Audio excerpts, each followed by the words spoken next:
அனைவருக்கும் வணக்கம். இன்று நாம் பார்க்கின்ற பதிவு பஞ்சமகா புருஷ யோகங்களில் புதன் கொடுக்கின்ற பத்ர யோகம். பத்ர யோகம் என்பது லக்னத்திற்கு கேந்திரத்தில் ஆட்சி உச்சம் அடைகின்ற 1, 4, 7, 10ஆம் வீடுகளில் ஆட்சி உச்சம் பெறுகின்ற புதனால் ஏற்படக்கூடிய ஒரு மகா உன்னதமான ஒரு யோகமாகும்.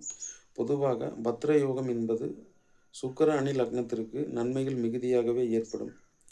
உபய லக்னமான தனுசு மீன லக்னங்களுக்கு இங்கே மீன லக்னத்திற்கு 4இல் ஆட்சி அடைகின்ற புதன் இங்கே 7இல் உச்சமடைகின்ற புதனை விட 4இல் அமர்கின்ற புதன் மிகவும் சிறப்பான பலன்களை வெளிப்படுத்தி கொடுப்பார். தனுசு லக்னத்திற்கு 10இல் உச்சமடைகின்ற புதன் இங்கு உதாரணத்திற்கு 7க்குடையவன் 10இல் உச்சமடைகின்ற அமைப்பால் நல்ல கணவர், பெயர், புகழ், நல்ல கல்வி பெற்ற ஒரு ஒரு நல்ல ஒரு சாஃப்ட்வேர் துறையிலோ அல்லது சொந்த தொழிலோ இது போன்ற விஷயங்களில் 7ஆம் அதிபதி 10இல் உச்சமடைவதாலும் தனுசு லக்னக்காரர்களுக்கு வருகின்ற வாழ்க்கை துணைக்கு திருமண வாழ்க்கைக்கு ஏற்ப திருமண வாழ்க்கைக்கு பிறகு மிகவும் உன்னதமான பலன்களை பத்ரயோகமானது ஏற்படுத்தி கொடுக்கும். உபய லக்னங்கள் மிதுனம், கன்னி போன்ற லக்னங்களுக்கு அவரே லக்னாதிபதியாக வருவதால் நன்மைகள் மிகுதியாக இருக்கும். பத்ரயோகம் என்பது என்ன தரும்?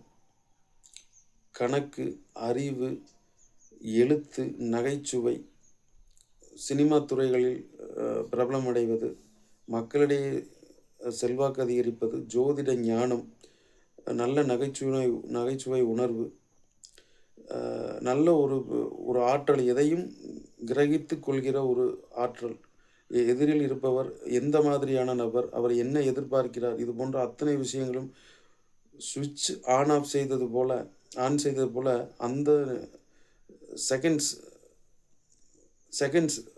எதிரில் நிற்பவர் எந்த மாதிரியான ஒரு நபர் என்று மிகவும் குறுகிய ஒரு காலகட்டத்திலே அவரை பற்றி நன்றாக புரிந்து கொள்வார். விஞ்ஞான ரீதியாக ஏற்படுகின்ற கண்டுபிடிப்புகளை நிகழ்த்துகின்ற ஒரு கிரகமாகவும் புதன் இருக்கிறார். எனவே அறிவு, கண்டுபிடிப்பு, விஞ்ஞானம் இது போன்ற அத்தனை விஷயங்களிலும் புதன் இங்கே நல்ல பலன்களை ஏற்படுத்தி கொடுப்பார். புத பகவான் தனக்கென ஒரு ஜாதகரை தனக்கென ஒரு பெயர், புகழை ஏற்படுத்தி கொடுப்பார். எனவே அந்த புகழானது மக்களிடையே நீடித்து இருக்கும் என்று கூறப்படுகிறது. பொதுவாக மிதுன, கன்னி லக்னங்களுக்கு லக்னத்தில் ஆட்சி உச்சமடைகின்ற புதன் அறிவால் பிழைக்க வைப்பார். கல்வி போன்ற விஷயங்களுக்கு மிகவும் ஒரு இன்றியமையாத கிரகமாக புத பகவான் இருக்கிறார். எனவே நல்ல கல்வியை ஏற்படுத்தி கொடுப்பார். புதன் நல்ல வியாபார நுட்பங்களையும் கற்றுக் கொடுப்பார். சினிமா துறைகளில் சாதிக்க வைப்பார். தனக்கென ஒரு எழுத்தாளர்கள், டைரக்ஷன் இது போன்ற அத்தனை விஷயங்களுக்கும் புதனின் தன்மை, புதன் கொடுக்கின்ற பத்ர யோகம் மிகவும் தனது சுபபலன்களை இரட்டிப்பாக்கி கொடுக்கும். மிதுன, கன்னி லக்னங்களுக்கு லக்னத்தில் ஆட்சி உச்சமடைகின்ற புதனால் சகல நன்மையும் ஏற்படுத்தி கொடுக்கும். இங்கு பத்திரம் சார்ந்த விஷயங்களில் மிகவும் ஒரு புத்திசாலியாக இருப்பார். சொத்து, உயில், பத்திரம், டாக்குமெண்ட் சார்ந்த விஷயங்களில் நல்ல பலன்கள், நல்ல அறிவை ஏற்படுத்தி கொடுக்கும். ஆசிரியர் பணிக்கும் புதனின் பங்கு மிகவும் இன்றியமையாத ஒன்று. ஆசிரியர் பணிக்கு இங்கு குரு பகவான் 2, 10ஆம் இடத்தோடு சம்பந்தப்படும் பொழுது ஆசிரியர் ஆவார் என்று கூறப்பட்டாலும் இங்கு புதனின் நிலைமை மிகவும் அவசியம். புதன் எங்கே இருக்கிறார்? புதனின் தன்மையை கொண்டே அவரின் அறிவு, மாணவர்களுக்கு தான் எழுத்தால் விளக்குகின்ற ஒரு விளக்கம், இது போன்ற பண்புகளுக்கு ஆசிரியர்களுக்கு மிகவும் இன்றியமையாத ஒரு கிரகமாகவே இருக்கும். புதன் வலுத்தவர் சொல்லிக் கொடுக்கும் துறையில் இருப்பார். மக்களை சந்திக்கின்ற தொழிலாகவும் இருப்பார். புதன் வலுத்தவர். புதன் ராசி லக்னத்திற்கு 4, 7, 10ஆம் இடங்களில் இருப்பவர் மக்களோடு சந்தித்து மக்களிடையே மக்களை சந்தித்து சம்பாதிக்கின்ற ஒரு தொழிலாகவே இருக்கும். கணக்கு வழக்கு, வியாபாரம், என்டர்பிரைசஸ், இன்ஸ்டால்மெண்ட்டு இது போன்ற அத்தனை விஷயங்களுக்கும் புதனின் தன்மை மிகவும் அவசியம். சாஃப்ட்வேர், கணிதம், விஞ்ஞானம், புதிய வரவுகள் அத்தனையும் புத பகவானின் ஒரு தயவினால் ஏற்படுகின்ற ஒரு அமைப்பாகவே இருக்கும். அறிவியலில் சாதிப்பவர்கள் நிச்சயமாக புதனின் வலு என்பது மிகவும் அவசியம். எனவே புத பகவான் 10ஆம் இடமாகி அல்லது 4ஆம் இடமாகி அல்லது லக்னத்திலோ இருக்கும் பட்சத்தில் மிகவும் ஒரு உன்னதமான பலனாக இருக்கும். லக்னத்தில் இருக்கின்ற ஆட்சி உச்சம் அடைகின்ற புதனால் மிகவும் சிறப்பான பலன் இருக்கும் மிதுன லக்னக்காரர்களுக்கு. 7ஆம் இடத்தில் ஆட்சி உச்சம் அடைகின்ற புதன், அந்த பத்ரயோகம் என்பது கணவரால் அல்லது மனைவியால் 7ஆம் இடத்தில் இருக்கின்ற புத பகவானால் ஜாதகருக்கு கிடைக்கும். லக்னத்தோடு தொடர்பு கொள்கிறார், 7ஆம் இடத்திலிருந்து தொடர்பு கொள்கிறார். 7ஆம் இடத்தில் ஆட்சி உச்சம் அடைகின்ற புதன் தனது வாழ்க்கை துணையினால் பத்ரயோகமானது தனது தசாபுத்தி காலங்களில் நிச்சயம் ஏற்படும். எனவே பத்ரயோகம் என்பது அறிவால் சாதிக்கக்கூடிய ஒரு அமைப்பாகவே இருக்கும். எனவே இங்கு புதனும் சூரியனும் இணைவது புதாதித்யமாக கூறப்பட்டாலும் அங்கு புதன் முழுமையாக அசங்கம் அடையாமல் குறிப்பிட்ட இடைவெளியில் இருக்க வேண்டியது அவசியம் என்று சொல்லப்பட்டுள்ளது.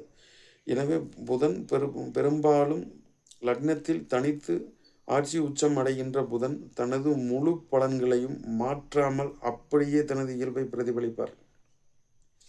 எனவே புதன் சூரியனோடு இணைந்தால் புதாதித்ய யோகமாக கூறப்படுகிறது. எனவே இந்த பத்ரயோகமானது கேந்திரத்தில் ஆட்சி உச்சம் தனித்து அடைகின்ற ராசி லக்னத்திற்கு, இங்கு லக்னத்திற்கு முதன்மையாக யோகங்கள் கூறப்பட்டாலும் இங்கே ராசியின் அடிப்படையிலும் சில நிலைகளில் யோகமானது பலன் கொடுக்கிறது. லக்னம் வலுவிழந்து ராசியின் வலு மிகவும் லக்னத்தை விட ராசியின் வலு மிகவும் அதிகமாக இருக்கின்ற பட்சத்தில் இங்கே ராசிக்கு கேந்திரத்தில் ஆட்சி உச்சம் அடைகின்ற புதன் நல்ல பலனை ஏற்படுத்தி கொடுப்பார். எனவே இங்கு குரு அணி லக்னங்களுக்கு உபய லக்னமான தனுசு மீன லக்னங்களுக்கு தனுசு லக்னத்திற்கு 10ல் உச்சமடைகின்ற புதனின் கொடுக்கின்ற பலனிற்கும் 7ல் ஆட்சியாகின்ற புதனுக்கும் கொடுக்கின்ற பலன்கள் சற்று வித்தியாசம் ஏற்படும். 7ல் பாதக மாரகாதிபதியாகவே செயல்படுவார். எனவே தனுசு லக்னத்திற்கு 10ல் உச்சமடைகின்ற புதன் அத்தனை டெக்னாலஜி சார்ந்த அத்தனை விஷயங்களிலும் சாதிக்க வைப்பார். மீன லக்னத்திற்கு 4ல் அமர்கின்ற புதன் நல்ல ஞானம், சொத்து, சுகம் இது போன்ற தாயால் அத்தனை நல்ல விஷயங்களையும் ஏற்படுத்தி கொடுப்பார். 7ஆம் அதிபதி 4ல் ஆட்சி அடைவது இங்கு மனைவியால் அத்தனை நல்ல விஷயங்களும் ஏற்படும். சொந்த தொழில் ஏற்படுத்தி கொடுக்கின்ற தன்மையும் ஏற்படுத்தும். எனவே பத்ரயோகமாக புதன் கொடுக்கின்ற பத்ரயோகமானது ஒரு புகழடைகின்ற யோகமாகவே இருக்கும். அறிவால், கல்வியால், விஞ்ஞானத்தால் இது போன்ற விஞ்ஞான வளர்ச்சி இதில் சாதிக்கின்ற மிக பெரும் சாதனைகளை படைக்கின்ற ஒரு நபர்களாக இருப்பார்கள் பத்ரயோகத்தில் பிறந்தவர்கள். பத்ரயோகத்தில் பிறந்திருந்தாலும் இங்கு லக்னத்திற்கு யோக தசை நடக்கும் பொழுது தனது சுக்கிர லக்னத்திற்கு புதன் பத்ரயோகத்தை மிகுதிப்படுத்தி கொடுப்பார். எனவே பத்ரயோகம் என்பது இருந்தாலும் ஜாதகரின் லக்னம், லக்னாதிபதியின் நிலைமை நன்றாக இருக்க வேண்டும். எனவே இன்று நாம் பத்ரயோகத்தை பற்றி பார்த்தோம். மீண்டும் மற்றொரு பதிவில் மீண்டும் சந்திக்கலாம். நன்றி, வணக்கம்.